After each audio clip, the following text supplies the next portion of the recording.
A gaya musu magana ta gaskiya, a jihar Kaduna babu ɗan tsintsiya, ko da ma akwai shi to asali ba ɗan jihar ba ne, ɗan taho na taho ne ba ɗan gida ne ba. Lallai mun tabbata Kaduna babu ɗan tsintsiya. Lema! Lallai mutanen jihar Kaduna mun shaida ba ku fatan cuwa-cuwa. Ko na PDP jam'iyya ta gaskiya. Atiku na godiya, Atiku ya ce muku ya gode. Don haka ku riƙe katin zaɓen ku da muhimmanci, ka wasu sai muku kantawaye su sai su ba ku 'yan kuɗaɗe.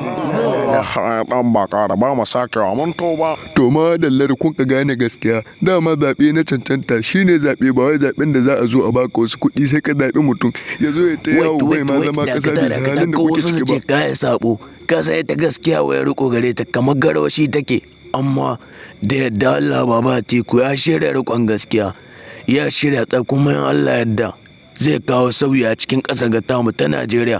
Kawai abin da ake so ku ba da haɗin kai, ku zo mai PDP daga sama har ƙasa domin mu canza canji. Sun ɗau alwashi na kawo ƙarshen matsalar tsaro, samar da ilimi ingantacce ga 'yan ƙasa, bunƙasa tattalin arziki, samun ma matasa aikin yi da dai sauransu. Najeriya.